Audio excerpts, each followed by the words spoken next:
Magandang araw mga ka-farmer. Narito ako upang ibahagi ang kalaman tungkol sa alternative feeds para sa ating mga alagang baboy. Nakarang video, pinakita ni Sir Pupoy kung paano magtanim ng mais, magkano yung gagastusin at magkano naman ang kikitain at paano itanim ang mais. At ito ay isang pamamaraan upang magkaroon tayo ng mga alternative feeds pamamagitan ng mais. Ngayon naman, alam natin ang pangunahing pagsubok sa pag-aalaga ng baboy ay ang kakulangan sa supply ng commercial na feeds. Nagkaubusan ng feeds nakaraang linggo at aywan ko ngayon kung may dumating na. At isa pa ay napakamahal ng feeds lalo na sa mga lugar na limitadong access dito. Subalit huwag tayong mag-alala. Sa bidyong ito, ituturo natin ang mga alternative feeds katulad ng mais, kamuting kahoy, rice bran o ipa, fish meal, katawan ng saging, at niyog bilang mga practical na solusyon sa ating problema na alam na natin noon pa. Sa pag-aaral ng mga alternative feeds na ito, nais nating matulungan ang mga magsasaka o nag-aalaga ng baboy na malampasan ang mga pagsubok na ito at magtagumpay sa kanilang pag-aalaga. Unahin natin ang mais. Ang mais ay isang pangunahing sangkap sa mga paggawa ng feeds para sa ating mga baboy. Ito ay mataas sa enerhiya, carbohydrates at mayaman sa fiber. Ito ay nagbibigay ng enerhiya para sa kalusugan ng ating mga baboy upang mabilis itong lumaki. Sa tamang paghahanda, ang mais ay maaari nating gawing bahagi ng kanilang diet. May ipapakita ko sa inyo kung paano ito gawin. Una ay dapat bumili tayo ng mais at ito ay dapat nating igiling. Pag nagiling na, pwede nating ihalo sa ibang alternative feeds at ipakain sa ating alagang baboy. Ang mais ay nagtataglay ng enerhiya mula sa carbohydrates at fiber at nagpapabuti sa proseso ng kanilang digestion. Ito ay mayaman sa vitamina at minerals na makakatulong sa kanilang pangangatawan. Ito ay nagtataglay ng calorie, 86, protina, 3.2 grams, taba, 1.4 grams, carbohydrates, 19 grams at fiber, 2.4 grams. Ito ay base sa 100 grams na dami ng mais. Vitamin B1, thiamine, B2, riboflavin, B3, niacin. Pangalawa ay sunod naman natin ang kamuting kahoy. Ito ay isa sa mga root crop na may magandang potensyal bilang alternative feeds para sa ating mga baboy. Ang kasaba o kamuting kahoy ay mayaman sa carbohydrates na nagbibigay ng enerhiya sa ating mga alagang baboy. May kasamang bitamina at mineral ito tulad ng vitamins B at vitamin C. Ngunit mahalaga ang tamang paghahanda ng kasaba o kamuting kahoy upang maiwasan ang mga chemical na maaaring magdulot ng toxicity. Pwede natin itong ipakain sa baboy ng hilaw o kaya naman ay tatarin, lagain at ibilad sa araw bago bayuhin. Ang carbohydrates mula sa kasaba ay nagpapataas ng enerhiya ng baboy na mahalaga para sa kanilang kalusugan at produktibidad. Ang mga bitamina at mineral ng kasaba ay nagpapabuti sa kanilang pangangatawan. Sa kamote, makakakuha tayo ng 86 na calorie, protina na 1.6 grams, taba, carbohydrates, carbohydrates na 20 grams, fiber 3 grams, at vitamin B1, B2, B3, at mayroon din itong vitamin A. Sunod tayo sa rice bran o darak. Ito ang pangatlo sa pag-uusapan natin dahil ito ay alternative feeds na mayaman sa enerhiya at sustansya na pangangailangan ng baboy dahil ito ay naglalaman ng mga B vitamins at vitamin E at ito ay mayroong mga minerals na mahalaga sa kalusugan ng baboy. Ito ay nagbibigay ng enerhiya na makakatulong sa kanilang produktibidad.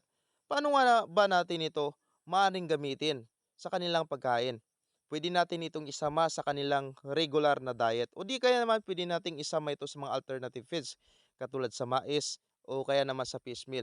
Ang enerhiya mula sa rice bran ay nagpapalakas ng katawan ng baboy na nakakaapekto sa kanilang timbang at produktibidad. Ang vitamin at mineral na nagbibigay ng pangunahing sustansya para sa kalusugan ng ating mga baboy. Ito ay may enerhiya na 318 calories, may protina na 12.14, mataas ang kanyang calorie, taba na 15 to 20 grams, fiber na 10 to 15 grams, mayroon itong vitamin B1, B2, at syempre dako na tayo sa fish meal. Ang susunod ay ang fish meal o ito ay isang mahusay na pinagkukunan ng protina para sa ating mga baboy. Ang fish meal ay pwede kang bumili sa mga palengke o di kaya sa mga sira na mga isda na hindi na maulam. Ang protina ay nagpapalakas ng katawan ng baboy at nagpapataas ng kanilang timbang. Ito ay mayaman sa amino acid, phosphorus at vitamins o mga vitamins B12. Pwede itong ihalo sa mais, rice bran at iba pang mga alternative feeds. na tatalakayin natin sa susunod na episode. Sa fish meal ay matatagpuan natin ang 350 to 400 calories, protina na 60 to 70 grams, taba na 10 to 12 grams, vitamin B1, B2, at vitamin B3. Sunod natin ay ang banana trunks. Isa sa mga alternative feeds na dapat nating tukuyin ay ang banana trunks o banana heart, o ito ay katawan ng saging na binalata natin. Ito ay bahagi ng saging na maring kapaki-pakinabang sa pag-aalaga ng baboy. Ang nutritional value nito ay mayaman sa sustansyang tulad ng fiber, potassium at mga bitamina. Ito ay hindi mataas sa protina, ngunit may mga benepisyo para sa kalusugan ng baboy. Sa tamang pamamaraan, maaaring gamitin ang banana trunk upang mapabuti ang digestion ng baboy at magkaroon sila ng masustansyang diet. Ang banana trunk ay maaaring maging bahagi ng isang balanced diet para sa mga baboy upang magkaroon sila ng iba't ibang bitamina at mineral na kinakailangan sa kanilang kalusugan. Dahil ito ay hindi karaniwang kinakain, kaya ang eksaktong nutritional content nito ay hindi natin matitiyak. Sa huling bahagi ng ating video, ating pag-uusapan ang niyog at kung paano ito makakatulong sa pag-aalaga ng baboy. Dahil ang niyog ay mataas sa enerhiya at fiber content, ito ay maaaring maging bahagi ng kanilang diet para sa pangangailangan sa enerhiya. Tika, paano nga ba natin ito dapat ipakain sa kanila? Ang niyog ay pwede nating kayurin. Pwede kang bumiyak ng niyog at kayurin mo, o di kaya naman ay pwede ka namang bumili ng coconut meal doon sa mga nagkakayod ng niyog, at yung sapal ay pwede mong bilhin. O di kaya naman, pwede ka namang bumili doon sa mga gumagawa ng mantika dahil itatapon na lang nila yung coconut meal. Ang enerhiya mula sa coconut meal ay nagbibigay ng enerhiya sa mga baboy at makakatulong sa kanilang produktibidad. Ito ay naglalaman ng mga medium chain fatty acids o yung tinatawag natin na MCFA, na may mga antimicrobial properties na maaaring magkaroon ng positibong epekto sa kalusugan ng baboy at makatulong sa pag-iwas sa mga sakit. So sa niyog makikita natin dyan ang calorie na 354, protina na 3.3 grams at taba na 33.5 grams, carbohydrates na 15.2 grams, fiber 9.8 grams, at vitamin B1, thiamine, B2, riboflavin, at B3, niacin. Bago tayo magtapos mga ka-farmer, mahalaga ang tamang pag-combine ng mga alternative feeds na ito upang isama natin sa iba pang commercial feeds. Huwag nating kalimutan na ang regular na pagsusuri sa kalusugan nila ay mahalaga upang mapanatili silang malusog at produktibo.